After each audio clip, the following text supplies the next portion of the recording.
यार आज की मूवी आपके होश उड़ा देगी। तो मूवी की शुरुआत में दोनों बहनें अपनी मॉम को अलविदा कहे अपने घर जा रहे थे। दरअसल ये यहाँ क्रिसमस मनाने आए थे। ये एडम है ग्रेस का हस्बैंड और ये ली है जो एडम की साली होगी यानी ग्रेस की छोटी बहन। ये एक मगरमच्छ के जू में गए जहाँ सिर्फ मगरमच्छ थे। लोग उनके साथ फोटो खिंचवा रहे थे।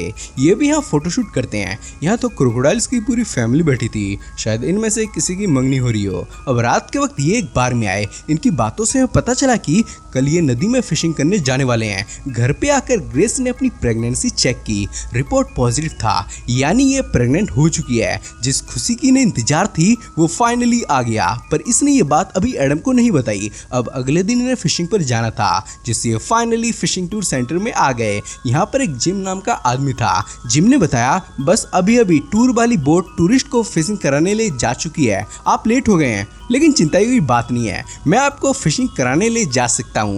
इस बात पे ये खुश हो गए। इधर ली को पता चल गया था कि ग्रेस प्रेग्नेंट है। जिम ने अपने पास एक गन रख ली क्योंकि किस्मत का कुछ पता नहीं, क्या पता पानी में मछली की जगह मगरमच्छ निकल जाए। सेफ्टी तो रखनी पड़ती है ना। अब देखना यह है कि आगे होता क्या है। ये सब बोट पे बैठ के रवाना हो गए। फिशिंग करना एडम को बहुत पसंद है, ये उसका शौक भी है। ये जगह बहुत खूबसूरत है, चारों तरफ हरियाली थी। ये एक जगह आके रुके। जिम के अकॉर्डिंग नदी में अब कोई मगरमच्छ नहीं बचा। कुछ मारे गए, कुछ को जू वाले पकड़ के ले गए हैं। ये फिशिंग कर ही रहे थे कि तभी कोई चीज बोट से टकराने लगी जो खतरे का संकेत था।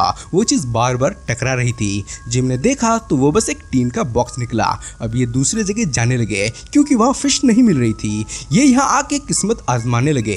एडम की किस्मत अच्छी थी, कोई फिश इसके हाथ लग गई, पर इससे पहले कि ये उसका शिकार करता किसी मगरमच्छ ने इनका शिकार करना चाहा और इनकी बोट पलट दी। सब पानी में गिर गए। एडम ने खतरा भांप लिया और ग्रीस को जल्दी से पेड़ के ऊपर चढ़ा दिया। इधर ली बोट के अंदर से निकल नहीं पा रही थी क्योंकि रस्सियों में फंसी हुई थी। एडम उसे ही ढूंढ रहा था। तभी ग्रेस ने देखा जिम को मगरमच्छ ने मार डाला है और अब एडम का शिकार करना चाहता है। ग्रेस ने बोला जल्दी से ऊपर आ जाओ, मगरमच्छ तुम्हारी तरफ आ रहा है। ये जल्दी से ऊपर चढ़ गया। अगर नहीं चढ़ता तो इसका भी खेल खत्म था। इधर ली ने बड़ी मुश्किल से खुद को छुटाया और बाहर आ गई। फिर बोट के ऊपर चढ़ने लगी। तभी तेजी से वो भी आ रहा था। इसे भी 1 सेकंड ने बचा लिया। अगर 1 सेकंड भी इधर उधर होता तो ली डायरेक्ट उधर ही पहुंच जाती मगरमच्छ के पेट में। क्रोको बोट को पलटने लगा।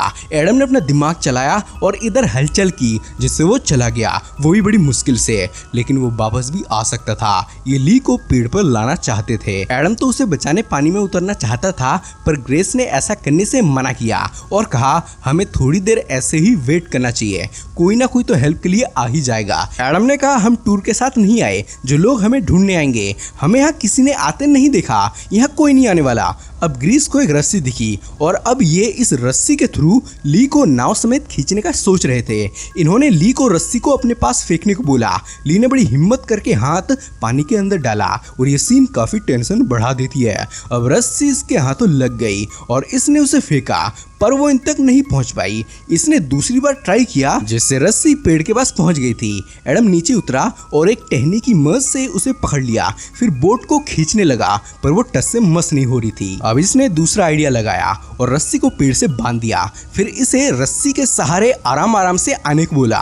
ये सुन ली डर गई क्योंकि पानी में कुछ भी हो सकता था। इन्होंने इसका हौसला बढ़ाया क्योंकि दूसरा कोई ऑप्शन नहीं था। अगर बोट पे ही पड़ी रही तो वो कभी भी आकर उसे पलट देगा और अगर पानी में उतरी तो भी मरने का खतरा है, पर अगर खतरे को पार कर लिया तो एक लंबी जिंदगी है। दूसरे ऑप्शन में जिंदगी का ऑप्शन था, पर इस ऑप्शन में मौत और डर था। इसने दूसरे ऑप्शन को सेलेक्ट किया और पानी में उतर गई और आराम आराम से आगे बढ़ने लगी। लेकिन दिल की धड़कन काफी तेज थी, इसलिए बीच में ही पैनिक हो गई और तेज से आगे बढ़ने लगी। हमें लगा ये मारी जाएगी, पर ऐसा नहीं हुआ। ये पेड़ पर चढ़ गई, पर इसके पैर पर चोट लग गई थी और अब इसे पता चला कि जिम को मगरमच्छ ने मार डाला, पर उसकी लाश कहीं दिखाई नहीं दे रही थी। शायद क्रोको उसे आराम से खा रहा हो। एडम इस मुसीबत से निकलने की सोच रहा था इस बोट के थ्रू। इसके अकॉर्डिंग हमें बोट को सीधा करना चाहिए, तभी हम यहाँ से निकल सकते हैं। ग्रीस के अकॉर्डिंग हमें पेड़ पर ही बैठा रहना चाहिए जब तक कोई हेल्प को ना आ जाए। एडम ने कहा यहाँ से किसी का गुजरना नामुमकिन है और अगर कोई गुजरता भी है तो हम उसे नहीं देख पाएंगे और ना वो हमें, क्योंकि यहाँ सैकड़ों पेड़ हैं पर यह नहीं मानते और गला फाड़ फाड़ के चिल्लाने लगे। फिर थोड़ी देर बाद इनका गला भी बैठ गया। यहाँ पेड़ पर भी शांति नहीं थी क्योंकि मच्छरों ने परेशान करके रखा था, पर ग्रेस के पास इसका सलूशन था, ये स्प्रे। ली हेल्प को फोन करना चाहिए थी, पर पानी भरने के कारण फोन डेड हो चुका था। जब किस्मत खराब होती है ना तो सब साथ छोड़ देते हैं। तो ये पानी में क्रोको की हलचल होने लगी, पर वो मछलियां भी हो सकती थी। ग्रेस ने कहा हमें पेड़ों के सहारे यहाँ से निकलना चाहिए। एडम ने कहा ये पेड़ों से कभी किनारे तक नहीं पहुँच सकते क्योंकि पेड़ किनारे तक जाते ही नहीं। अब ग्रेस को यही देखना था कि ये पेड़ आखिर जा कहाँ रहे हैं। ये इन पेड़ों के थ्रू रास्ता ढूंढना चाहती थी, पर इन दोनों ने ये बेवकूफ़ी करने से मना किया और इसके जिद करने पर एडम ने कहा चलो मैं ही रास्ता ढूंढने चला जाता हूँ। पर एडम को बिना चश्मों के साफ नहीं दिखता था, इसलिए ग्रेस ने मना किया और खुद जाने लगी। ये इन पेड़ों के सहारे से जा रही थी। इन्हें पार करने में इसे काफी समय लगा और इसने देखा ये नजारा, यानी एडम ठीक था, हमें बोट के थ्रू ही निकलना होगा। ऊपर से प्लेन जा रही थी, पर ये थोड़ी उसे हेल्प के लिए पुकार सकती थी। ये वापस जाने लगी। रास्ते में इसे जिम का कटा कान दिखाई पड़ा, जो देख इसकी चीख ही निकल गई और इसने आओ देखा ना ताओ और सीधे भागने लगी और यहाँ आ गई। एडम ने कहा मैंने बोला था ना निकलने का सिर्फ एक ही रास्ता है और वो है ये बोट। पर ये अब भी एडम को पानी में जाने से रोकने लगे। ये नहीं चाहती थी कि एडम भी जिम की तरह मारा जाए। ली ने भी अपनी सिस्टर का सपोर्ट किया और यहीं हेल्प के इंतजार में बैठने को बोला। अब एडम इनके ऊपर क्या ही बोल सकता था, ये बैठ गया। अब थोड़ी देर बाद वो स्प्रे भी इनसे पानी में गिर गया। एडम ने कहा हम काफी घंटों से यहाँ बैठे हुए हैं, क्या पता वो जिम को खा के आराम कर रहा हो और हम सिर्फ एक डर के वजह से यहाँ से आगे नहीं बढ़ पा रहे हैं। मुझे आज भी याद है मैं बचपन में अपने भाई से पिटने से बचने के लिए बॉक्स में छुपा हुआ था। मैं पूरा दिन वहाँ छुपा रहा, मुझे लग रहा था मेरा भाई बाहर ही खड़ा है मुझे पीटने के लिए, जबकि ऐसा नहीं था। अब एडम नीचे जाने लगा। ग्रेस का दिल घबरा रहा था। इसने कहा चिंता मत करो, मैं 2 मिनट में ही वापस आ जाऊंगा और फिर हम घर चले जाएंगे। एडम ने थोड़ा पानी में देखा और नीचे उतर गया। ये पूरी कोशिश कर रहा था कि आवाज ना हो। ये बोट के पास जाके उसे पलटने लगा, पर वो हिल भी नहीं रहा था। ये अंदर गया तो पाया बोट जंजीरों से जकड़ी हुई है। इसने बोट को उससे छुटाया और फिर बोट को पलट दी और ये भी ऊपर आ गया, पर बोट पर चढ़ने के बजाय सुस्ताने लगा। अबे जल्दी से चढ़ जा, घर पे जाके आराम करते रहना। खैर क्रोको ने इसे पकड़ लिया। दोनों चीखने लगे तो ये पानी में हलचल होना बंद हो गया और क्रोको एडम की लाश के साथ ऊपर आया। ये क्रोको तो बड़ा आदमखोर है। ग्रेस अपने पति के मौत से बहुत दुखी हो गई और सोचने लगी कि मेरी ही गलती है, मैंने उसे जाने दिया। खैर ग्रेस अब उस बोट के थ्रू निकलना चाहती थी, इसलिए नीचे आ गई और टहनी की मदद से रस्सी को पकड़ने लगी। अब ये आराम से निकल सकते थे क्योंकि बोट भी सीधी थी, बस रस्सी को खींचना था और बोट पास आ जाती, जो क्रोको भी जानता था, इसलिए वो आने लगा। ये तो अच्छा हुआ ली ने उसे देख लिया और तुरंत इसे ऊपर बुला लिया, पर ग्रेस को क्रोको दिखा नहीं। खैर ये बड़ी वाली टहनी तोड़ना चाहती थी क्योंकि वो टहनी छोटी पड़ रही थी। तभी इसने मुंह खोल छलांग लगाया जिससे दिल दहल गया, हाथ पैर कांपने लगे। ये इन दोनों को नहीं छोड़ना चाहता था। तभी एडम की लाश ऊपर आ गई जिससे इनके आंसू निकल गए। ग्रेस सोचने लगी कि अगर वो एडम को बता देती कि वो बाप बनने वाला है तो वो पेड़ पर ही वेट कर लेता और अभी जिंदा होता। खैर देखते ही देखते रात हो गई और ये रात कोई आम रात नहीं थी। मौसम बहुत खराब था, बारिश हो रही थी, दोनों प्यासे थे। इतना कम नहीं था कि तभी क्रोको एडम की लाश को खाने लगा, जिसकी आवाजों से ये परेशान होने लगे। थोड़ी देर पहले एडम इनसे बातें कर रहा था, पर अब क्रोको उसे खा रहा है।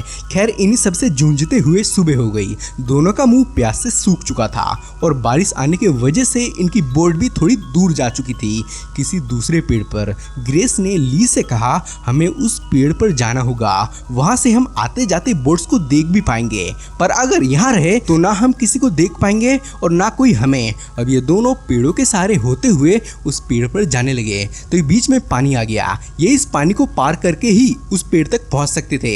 ये डरते हुए पानी में उतर गए। हार्ट बीट तेज थी कि कहीं वो ना आ जाए। हुआ भी यही, वो आ गया और इन्हें घूरने लगा और अंदर चला गया। ये भागने लगे, वो इनके पीछे ही आ रहा था। उसने ग्रेस को पकड़ लिया और मारने लगा। वो छटपटाने लगी, तभी सब शांत हो गया। इसे लगा इसकी बहन भी मारी गई, पर वो जिंदा थी। इसने बड़ी मुश्किल से खुद को छुड़ाया था, पर इसके थाई पे उसके दांत गड़ चुके थे। थे। ग्रेस बहुत घायल थी, दर्द में थी। ली ने पैर पर कपड़ा बांध दिया ताकि खून बंद हो जाए। तभी से किसी बोट के आने की आवाज आने लगी। ये पेड़ों के सहारे चीखते हुए उस तरफ जाने लगी। इसे बोट दिख गई पर वो इसकी आवाज नहीं सुन पाया क्योंकि लड़कियों की आवाजें धीमी और मधुर होती है। अगर एडम इस टाइम जिंदा होता तो उसकी आवाज पहुंच जाती। खैर ये गुस्से में क्रोको को गाली देने लगी पर पता नहीं वो इसकी इंग्लिश समझ भी पा रहा था कि नहीं। तब इसने देखा नीचे हलचल हो रही है क्योंकि पानी में खून टपक रहा था। इसे लगा कहीं वो वापस छलांग मार के ग्रेस को नीचे ना खींच ले। खैर अब ली को ही कुछ करना था क्योंकि उसकी बहन घायल थी। इसने एडम की तरह बोट पे जाने का डिसाइड किया। वहाँ ऑब्वियसली खतरा था पर उसी खतरे में जिंदगी छुपी थी। ग्रेस ने कहा वहाँ मत जाओ, मैं अब एडम की तरह तुम्हें नहीं खोना चाहती।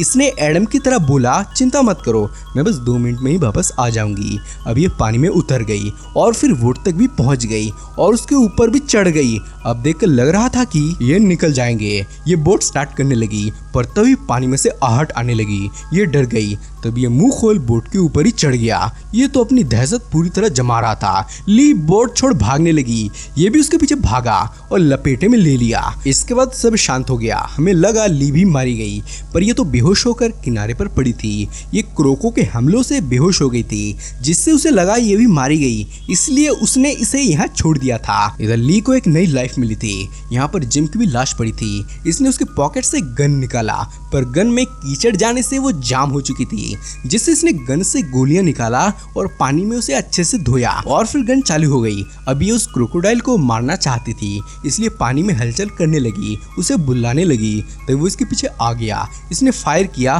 पर गन वापस जाम हो चुकी थी। ली पानी में भागने लगी, साथ में ये भी। तब ये रुक गई क्योंकि उसे मारने के लिए थोड़ा तो खतरा उठाना पड़ेगा ना। तभी वो आके इस पे झपट पड़ा। इसका हाथ उसके मुंह में था। तभी गन फायर हो गई और ये आदमखोर मारा गया। तब जाके जान में जान आई। इसने जान ही निकाल रखी थी। अब ये इस खुशखबरी को सुनाने ग्रेस के पास गई पर वो मर चुकी थी, जो बहुत दुखदायक था। बेचारी ने दम तोड़ दिया था। ली रोने लगी। इसके बाद अपनी सिस्टर की बॉडी बोट पे डाल ले जाने लगी। इसी के साथ मूवी का एंड हो गया।